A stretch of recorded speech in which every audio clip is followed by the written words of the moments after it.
In the farthest reaches of time and space, dormant secrets await to be unveiled.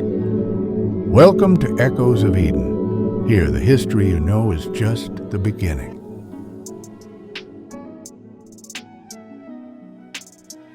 From the verdant heart of Vega, a star system renowned for its boundless biodiversity and symbiotic civilizations, the Vegans arrived. They came not with ships of metal or drills of plasma, but with vessels woven from living fiber, guided by an ancient sacred wisdom, the sanctity of life. They were the keepers of the bloom, the gardeners of the cosmos, seeking always to nurture, to heal, to expand the living tapestry of the universe. For them, a planet was not merely a rock or a resource, but a sentient being, a grand, intricate organism whose every bloom, every breath, every current held profound meaning, a cosmic symphony of life that deserved protection above all else. On the Blue Observatory, the Vegans settled among the untouched ancient forests and sprawling, luminous plains, deliberately choosing areas of peak biodiversity. Their senses, far beyond mere perception, were attuned to the very pulse of life, allowing them to feel the planet's vitality as their own, an empathetic bond forged over millennia. They understood its joyous vibrancy, its harmonious cycles, the gentle hum of its deep subterranean waters, but now a profound disharmony had taken root. The planet was screaming a silent cry of pain that echoed through their empathetic beings, a raw, aching wound felt in every fiber of their existence. Deep within a sanctuary of colossal, luminous flora that pulsed with soft inner light, creating living architectural arches, Silash, the revered guardian Moor of the Vegan mission, knelt. His form, a blend of organic grace and quiet strength, bent over a shimmering broad-leafed plant, its vibrant color slowly draining, turning to a pallid gray. His hands, gnarled and wise from countless cycles of tending life, gently traced its dying surface, feeling the surge of pain. Beside him, Anya, a younger, more emotionally attuned cultivator, her own form subtly shifting colors with her emotions, held a small crystalline creature in her hands. Its usual iridescent glow, a vibrant blue, was now dimming, flickering erratically, like a dying flame.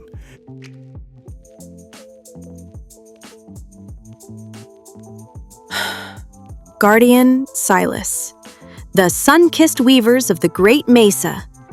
Their glow is fading. They recoil from my touch, their energy fields collapsing, and the young ember wings, their songs are silent now, no longer dancing in the thermal vents. The tremors from the surface, they poison the very air, the very earth, the very spirit of this world. I feel their fear, their immense pain. It is overwhelming. My own biorhythms are struggling to maintain harmony with this discord. I feel it too, Anya. The wound of the world. It pulses, a raw, festering agony. The Annunaki. Their hunger is boundless, their disregard absolute. They tear at the planet's flesh as if it were unfeeling rock, blind to the consciousness that permeates every atom. The incessant vibrations of their drills echo through the planet's intricate root systems, disrupting the flow of vital energies, shattering the ancient ley lines that give this world its unique vibrance. We see the scars from the air, but we feel them in our very essence, like a limb slowly dying. But what are we to do? We mend, we cultivate, we infuse with life force, but their destruction is so vast, so brutal. Our bioshields, they hold the line around our sanctuaries, but they are finite against such force. We expand the restorative fungi, we introduce resilience-enhancing flora, but it feels like pouring drops into a dying ocean. Is our wisdom only to witness this profound tragedy? We continue, Anya. Our path is one of preservation, not aggression. To meet their violence with violence would be to become what we abhor. Our power lies in our connection, in our understanding of life's inherent resilience, its boundless capacity for adaptation and rebirth. The cosmos seeks balance, even after the deepest wounds. Our role is to ensure the seed of life endures, even if the forest temporarily falls. For the memory of life, once lost, may never truly return. We cultivate the future, even in the shadow of destruction. The Vegans' technology was not built, but grown. It was a profound understanding of life itself, refined over eons of intergalactic gardening. They could accelerate cellular growth, enhance genetic resilience in species, and create intricate bioluminescent barriers that absorbed and transmuted destructive energies into nurturing frequencies.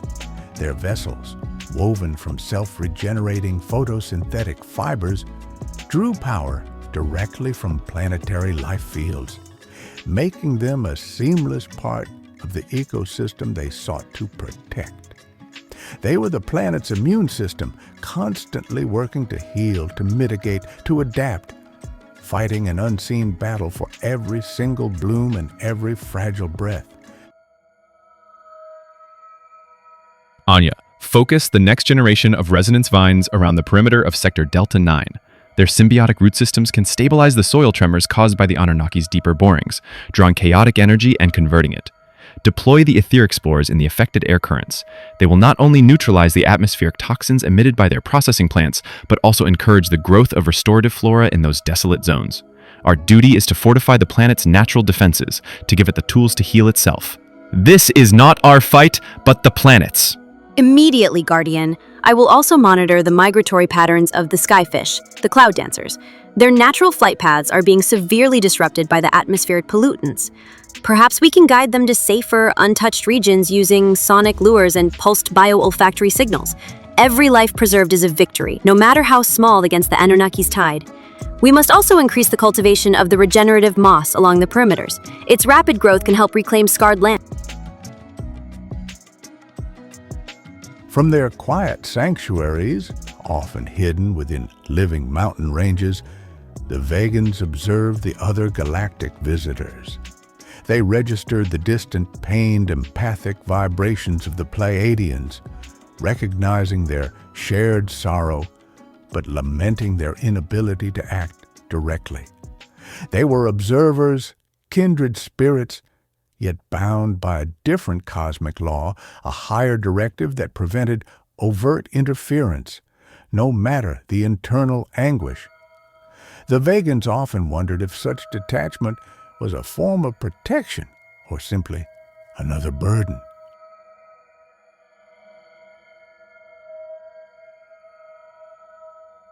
The Pleiadians, they feel the agony, Anya.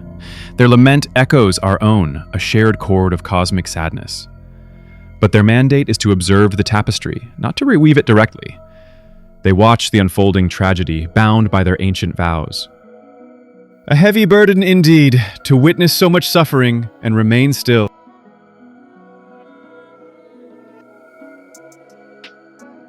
The Sirians, dwelling in their magnificent underwater cities, were a source of complex fascination for the Vegans.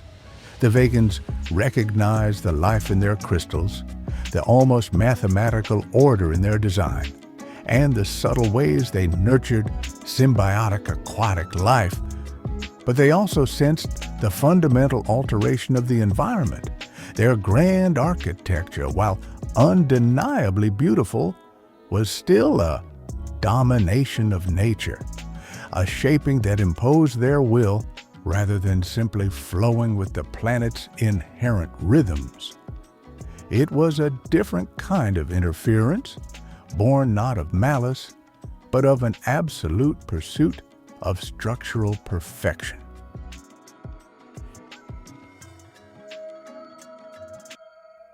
The Sirians, their creations are intricate, breathtaking. They nurture life within their crystal domes, yes, guiding the bioluminescence of the deep-sea flora to illuminate their vast cities. But they sculpt the ocean floor itself, imposing their geometric will upon its ancient currents. Their energy signature is so precise, so controlled. They seek harmony through order, but their order demands reshaping, not merely accepting the raw, vibrant chaos of nature. It's a powerful influence, but not one of gentle growth. A different path to harmony, my child. They are artists of form. We are artists of life. Both seek a kind of perfection, a higher state of being, but one cannot force life into a mold without consequences, without altering its intrinsic song. They create, but their creation consumes existing form. Our creation grows from it. But beyond the Annunnaki's raw destruction and the Sirians' grand designs, the Vegans felt a presence that chilled them to their very core, a malevolence that transcended mere consumption or reordering, a signature unlike any other they had ever encountered across countless worlds. It was not the fire of industry, nor the hum of crystalline growth, nor the distant song of observation. It was a cold, calculating void, a presence that did not consume, but manipulated, a parasitic energy that twisted the very threads of destiny, distorting life's inherent purity.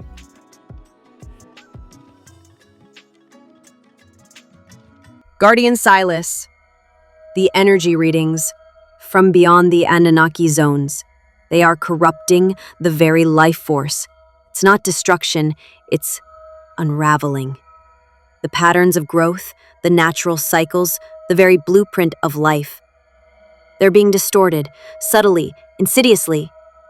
It feels like a cold, alien will is imposing itself onto the planetary consciousness.